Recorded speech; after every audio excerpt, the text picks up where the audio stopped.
नमस्कार दोस्तों। चलिए आज एक ऐसे सफर पे निकलते हैं जो शायद इस ब्रह्मांड को देखने का हमारा नजरिया ही बदल दे। तैयार हैं ब्रह्मांड में अपनी असली जगह देखने के लिए? ये सफर शुरू करने से पहले एक बात कह दूं, इसके खत्म होने तक हम सब का जो आत्म महत्व का भाव है ना, वो शायद ब्रह्मांड की विशालता के सामने थोड़ा एडजस्ट हो जाएगा।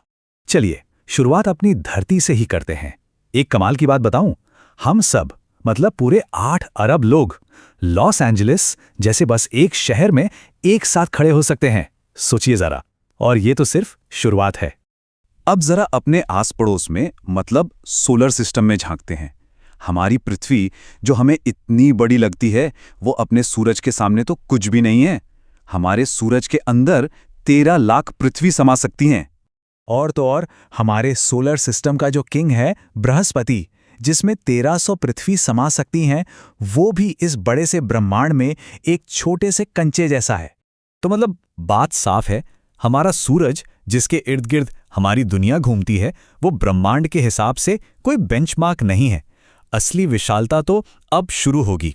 जरा वेगा तारे को देखिए, इसमें हमारे जैसे 20 सूरज आराम से फिट हो जाएंगे। लेकिन वेगा भी आर्कटुरस के सामने बच्चा है। अब दिमाग चकराना शुरू हो जाएगा। आर्कटुरस के अंदर 1,77,000 सूरज आ सकते हैं। सोचिए, और फिर भी ये राइगेल के आगे कुछ नहीं है। अब हम आ गए हैं सुपर जायंट्स की दुनिया में। राइगेल का साइज सूरज से लगभग 5 लाख गुना है, लेकिन असली दादा तो कोई और ही है, बीटल जूस। बीटल जूस के अंदर हमारे करोड़ों सूरज समा सकते हैं, करोड़ों। पर यकीन मानिए, ये भी सबसे बड़े तारे के सामने छोटा ही है। और ये है स्टीफेंसन 218। इस अकेले तारे के अंदर हमारे सूरज जैसे लगभग 10 अरब तारे समा सकते हैं। 10 अरब! सोचिए, जब एक अकेला तारा इतना बड़ा हो सकता है, तो जब हम तारों के झुंड मतलब गैलेक्सीज को देखेंगे तो क्या होगा? ये जो नंबर दिख रहा है ना, ये है हमारी अपनी गैलेक्सी मिल्की वे की चौड़ाई, हमारा ब्रह्मांडीय घर।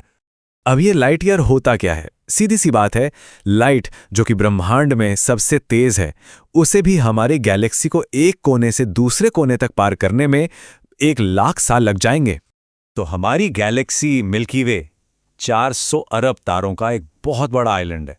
ये इतनी बड़ी है कि अगर हमारा सूरज या वो स्टीफेंसन 218 भी गायब हो जाए तो किसी को कानो कान खबर तक नहीं होगी। लेकिन कहानी यहीं खत्म नहीं होती। हमारी गैलेक्सी अकेली नहीं है, और यकीनन ये सबसे बड़ी भी नहीं है। हमारी पड़ोसी गैलेक्सी एंड्रोमेडा हमसे 2 गुनी बड़ी है। लेकिन IC 1101 जैसी गैलेक्सीज के सामने तो एंड्रोमेडा भी एक छोटी सी मछली है। अब जरा इस महादानव को देखिए, एल्कियोनस गैलेक्सी। इसके अंदर हमारी मिल्की वे जैसी 40 लाख गैलेक्सी समा सकती हैं। 40 लाख! और अब जब हम पूरी तरह से जूम आउट करते हैं, तो हम पहुंचते हैं अपनी नज़र की हद तक।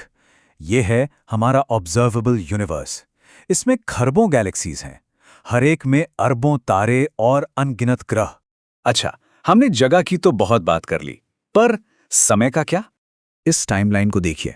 डायनासोर ने इस धरती पर 17.5 करोड़ साल राज किया, और हम यानी मॉडर्न इंसान, हमें आए हुए सिर्फ 2 लाख साल हुए हैं। हम तो बस अभी अभी आए हैं।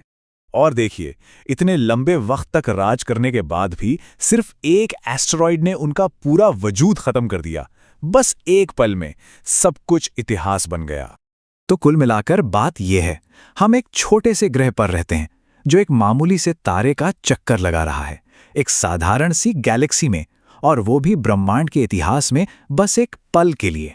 तो इस पूरे सफर के बाद एक सवाल तो बनता है, इतना सब जानने के बाद भी घमंड किस बात का?